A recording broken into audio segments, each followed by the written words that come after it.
Hi, folks. Welcome to another episode of Film Study. This is Ken McCusick. We have a great guest for you today and a great topic that I know people are going to love here because it's Baltimore-based and it's about Justin Tucker. Joining me today is Aaron Schatz, and he is the editor-in-chief and founder of Football Outsiders. If for some reason you've been in a hole and you don't know who Aaron is, been on all sorts of things. We've seen him on NFL Network top 10 lists, opining on the history of football. Extremely knowledgeable resource that we're very lucky to have. Aaron, thanks so much for joining us. Hey, thanks for having me on. All right. Always a pleasure. I can tell you that. Been hoping we could have you on for a long time, but we're going to talk a little bit about Justin Tucker today, but I thought we'd go through the model that Football Outsiders has for special teams, which has always been really interesting to me. And the Ravens currently number one special teams team in football still? Yep. All right. Well, let's look at how they got there, the various pieces. Take us through this, if you would. And for those listening on a podcast, we're looking at the Football Outsiders website. Highly recommended. $5 a month to join. Is there an annual? Yeah, there's an annual option as well.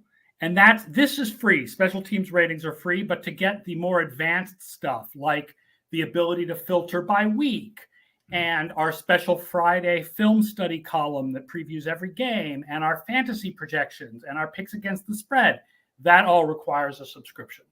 Okay. But it's $5 one price for everything, or are there a couple different tiers? Nope, one price for everything. Okay, fantastic.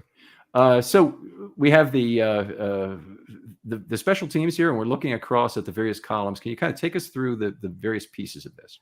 So the first couple columns are just the special teams rating, weighted rating, which is basically the same right now, but by the end of the year, weighted rating will not include September, right? It's sort of a rolling, like older games become less important rating.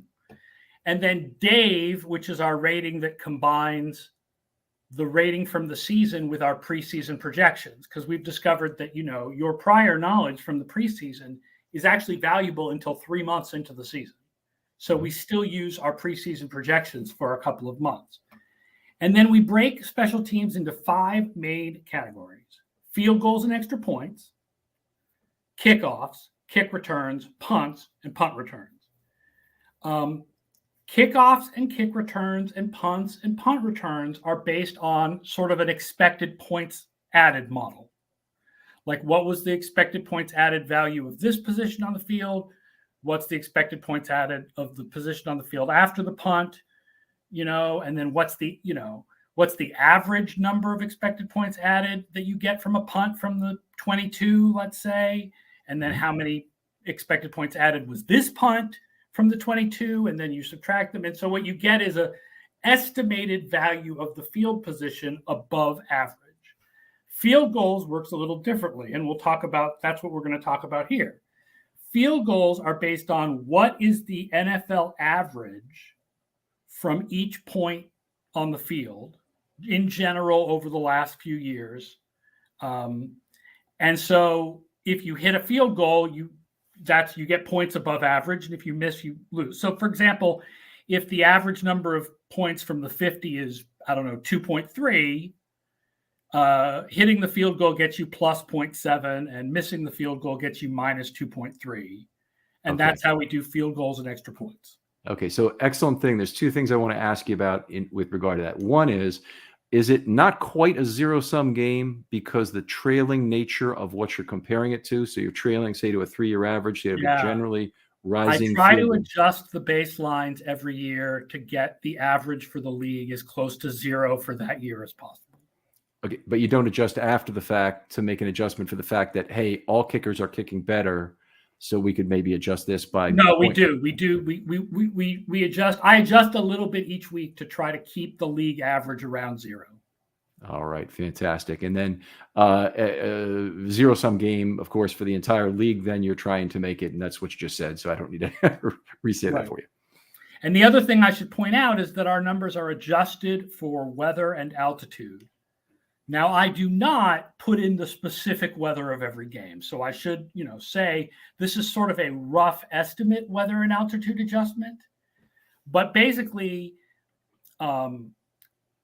kicks have a different, for example, field goals are more likely to convert, especially from longer distances indoors. We know that. We know that they become harder to hit as the season goes on into December, and that change is stronger in cold weather cities than in warm weather cities. And we know that field goals are easier to hit, especially long field goals, in Denver. Mm-hmm. So Denver is special. Like Denver, it gets colder, and so it gets harder to hit field goals, but it starts much easier because it's Denver and there's altitude. So we adjust for those two things in our field goal numbers and in our kickoff and punt numbers as well. Okay. So very cool. So you got a whole lot of adjustments here. There is nothing in the special teams unit for blocking field goals, right? There's nothing directly. Yeah. So a blocked field goal counts as just a missed field goal. And then I don't give credit for the blocked field goal. And the reason why is what we call non-repeatable plays. Mm-hmm. It's not luck, right? Because there's obviously skill involved, and teams practice blocking field goals and they practice blocking punts, and those are very valuable plays, but they're not repeatable in that hitting, blocking a field goal is not really a good indicator of whether you're going to block more field goals later in the year. Mm-hmm. So we don't actually give value to the defense that blocks the field goal because it's not predictive. So Ed Reed's 4 block punts, 3 return for touchdowns in his first 2 years. You guys would have missed it in this model, and that's just the way it goes sometimes. Yeah, that we've, for the most part, it's not. Reed's a little bit of a special case when it comes to interception returns for touchdowns, honestly. But we don't incorporate blocked kicks, and we don't incorporate 2-point. We don't incorporate blocked kicks, 2-point conversions, and squib kicks, and onside kicks. Onside kicks are not included either because those are also not predictive. Okay. All right. So outstanding stuff. And this gives you an idea of Football Outsiders. And so the Ravens, if you go across piece by piece, I can see that they're number 1 on the chart here. And I know some of the people listening on the podcast can't, but the major components of that are 2 things. It looks like it's the field goal and extra point number, and the kickoff return number is also quite good.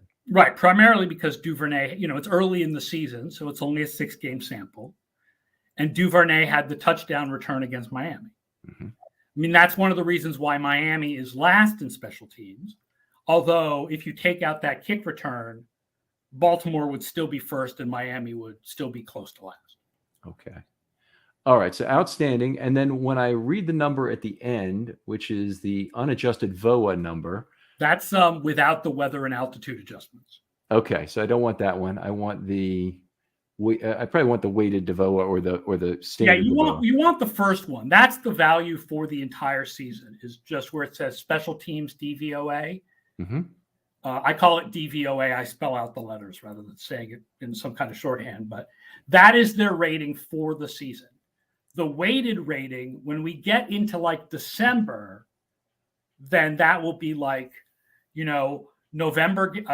December and November games will be full strength, and October games will be partial strength, and September games will not count. And so it's that sort of thing. But right now, there's very little difference between weighted and total because there's only been 6 weeks.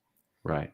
Okay. So now when I would look at a number like 6.4, 6.5% DVOA in that first column, can I translate that into anything else that would be more meaningful to me? Like points if you like points is you add together the 5 columns. Unfortunately, it's sort of silly of me that I don't have a column that's just adds together those 5-point values. But basically, the way the special teams things works is that you get the points above average.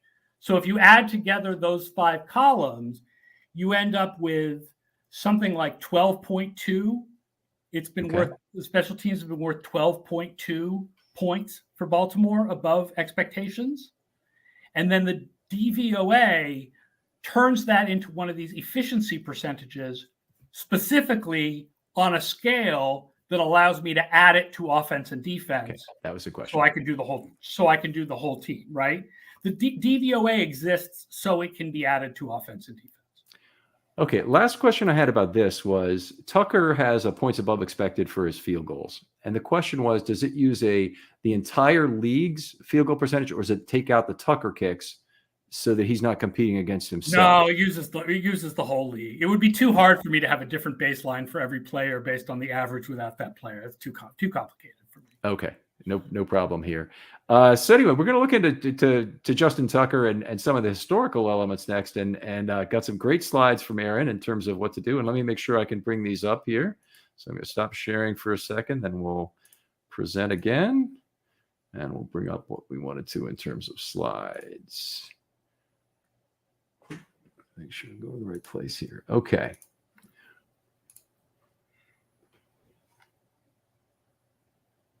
All right. So tell us what you did in the material you sent me. So Football Outsiders has broken down every play of every game going all the way back to 1981.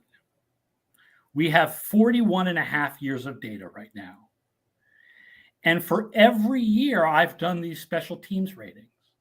Now, the baseline changes because as we go earlier in time, kicking was harder, and so the league average was worse. Mm-hmm. And so the league average changes. But we can do value over expectation going all the way back to 1981 for every kicker in the league. So what I did when you asked me was it was easier for me to do this by team rather than specifically by player. So there are some teams that mix together a couple of kickers. Mm-hmm. But what I did was I looked at every team's value in field goal value over expectation for a 10-year span. And then I took out all the repeats. So what you see is Justin Tucker with Baltimore over the last 10 years is number one. He's been worth 129 points over expectation by our metrics. Nick Lowry from the Kansas City Chiefs from 81 to 1990 is second, and he's actually pretty close at 115. And then there is a huge drop-off. And third is Morton Anderson with the Saints from 84 to 93 at 67. So if you really looked at the top 10-year spans, they would all be either Baltimore teams that were mostly Tucker or Kansas City teams that were mostly Lowry. So what I did was I put together a list that did not repeat itself. So these are 10 discrete spans of time over the last 41 years that are the best field goal kicking periods. And you can see if you are looking, and I'll tell you if you're listening on a podcast, Baltimore at 129 and Kansas City 81.90 at 115 are way ahead of everyone else. Like third is Morton Anderson at 67. Fourth is Mike Vanderjagt at 64. Fifth is Eddie Murray at 61. Then Gary Anderson, 59. Rob Baronis, 58. Sebastian Janikowski, 57. Matt Stover, 56. Another Ravens kicker. And Steve Gostkowski, 54. So the gap between Tucker and Lowry and everyone else is colossal. But it's kind of shocking if you adjust for era how close Nick Lowry is to Justin Tucker. Totally shocking. I mean, Tucker's still the greatest kicker of all time. But Lowry is much better than anybody remembers when you consider just how low league averages were in the early 80s. Did you, I know before you didn't have this, but did you happen to add up all of Lowry's years, including his decline years, into one single number? Yes. So Lowry's career total, here's the problem. Lowry was a rookie in 1978. Oh, okay. And we don't yet have 1978 through 1980. So I can tell you his career total from 1981 through 1996 is 132. Okay. And Justin Tucker's career total, including the first 6 weeks of this year, is 134. All right. So no kicker. I'm sure if we went before 1980, same thing. No kicker has ever had a career value as high as what Justin Tucker's career value is right now. Now, he's going to add to that with a few more years, and one or two of them are going to be decline years. Justin Tucker will have decline years, but he won't for a while. So he is going to put space between him and every other kicker who's ever played that's going to be large.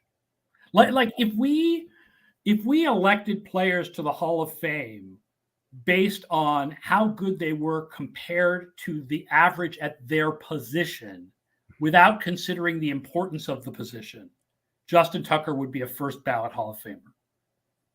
Do you think that'll be the way it ends up, by the way? I think that Justin Tucker will be a later ballot Hall of Famer.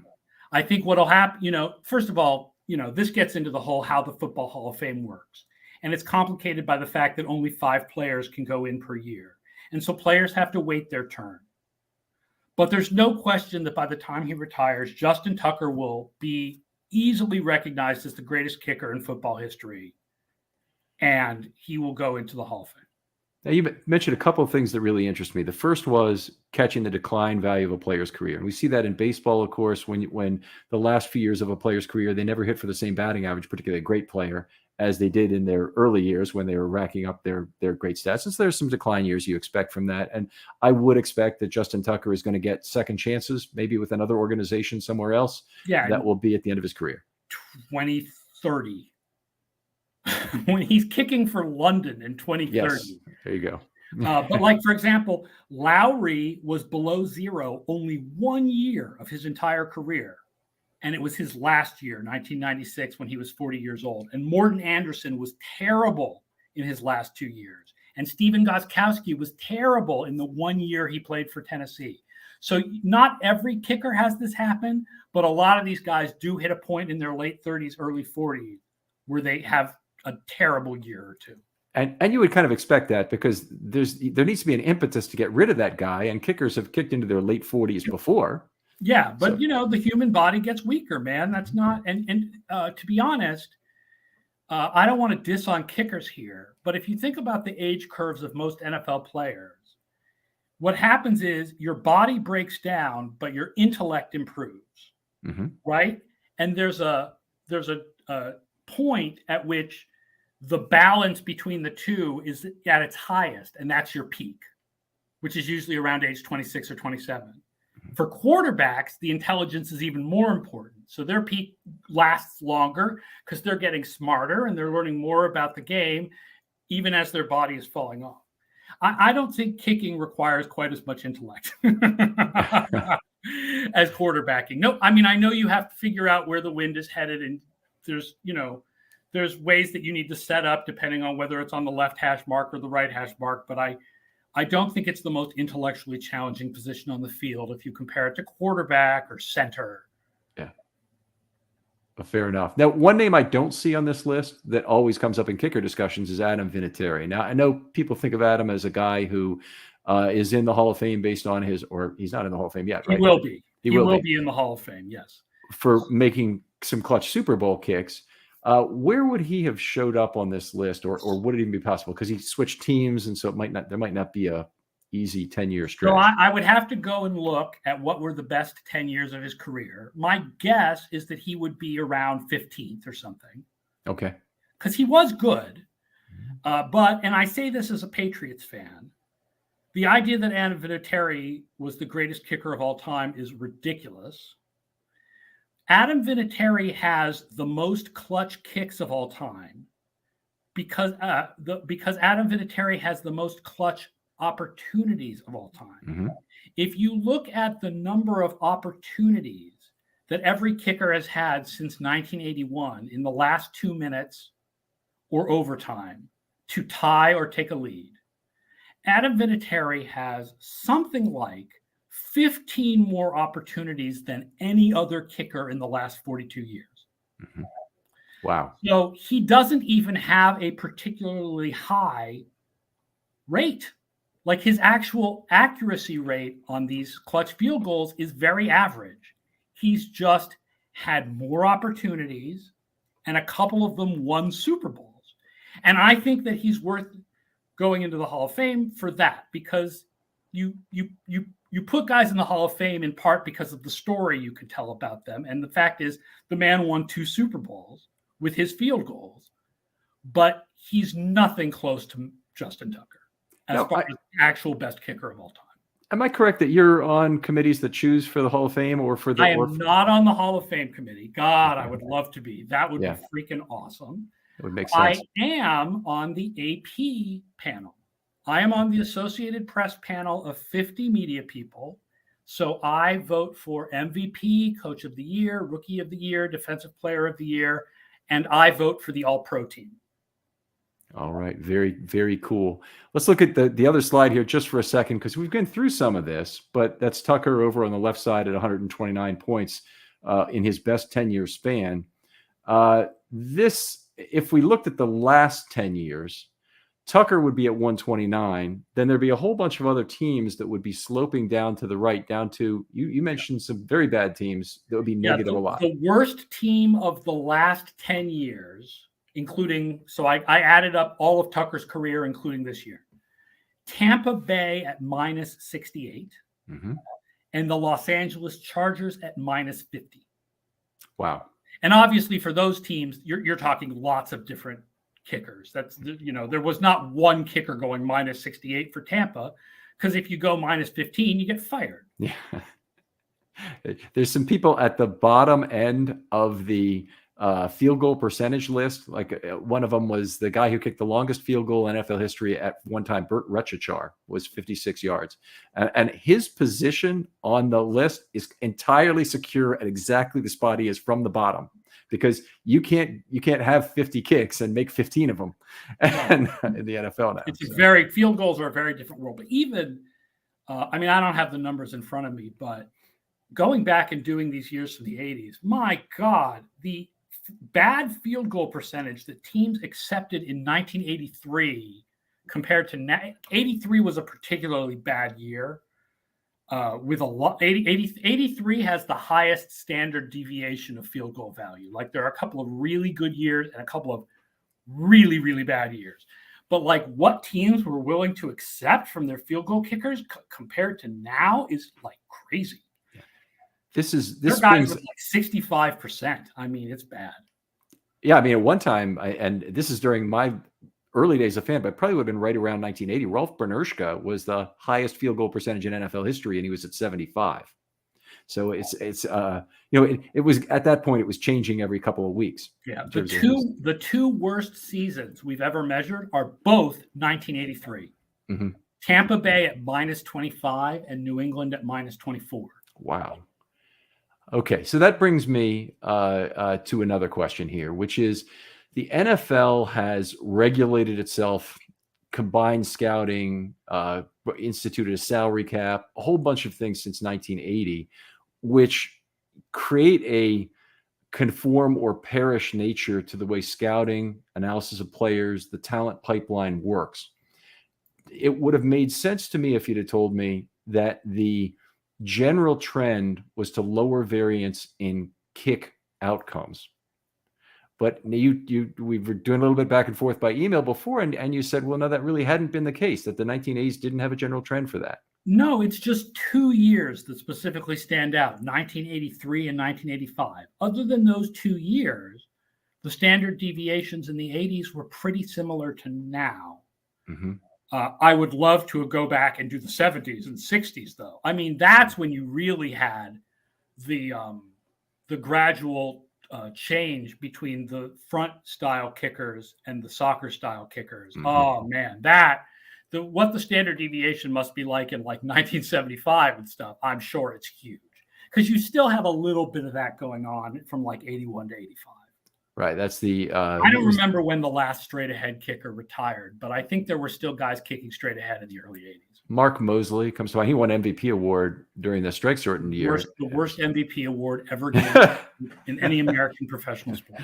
And you were not voting at that time, but I was not voting at that time, and I would like to apologize right now to Dan Fouts for the fact that I was not a voter at the time. Dan Fouts' award that was. I feel sure that Dan Fouts for Raiders would love to come on this show and accept the award, retrospectively. He'd rather have a Super Bowl championship, honestly, but it's the Chargers. What do you want? All right, fantastic stuff here. It's nice to see two Ravens decades on the list with Tucker and Stover both represented, and Baltimore fans, of course, love their Tucker. And I look for anybody who has an interesting model that they want to display. Great stuff, Aaron. Tell folks once again where they can find your work on Twitter and where they can find your work online. So on Twitter, it's FO_A shots.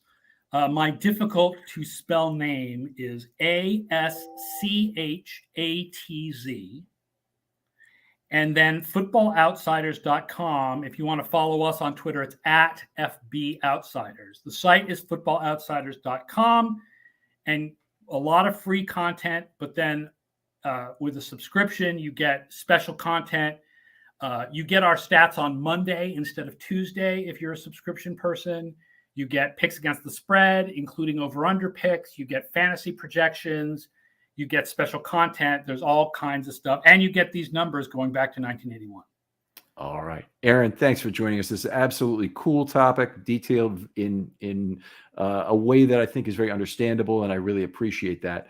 You're welcome anytime on the show. I hope we can have you back another time on another one of your models. Yeah, next time we'll talk about how great Lamar Jackson is. There we go. All right, folks. Other folks out there, if you want to get on a film study short, hit me up with a DM on Twitter. They're always open. Thanks to our sponsor, Liquid Death, the water that will murder your thirst. Thanks again, everyone, for listening, and we'll talk to you next time on Film Study.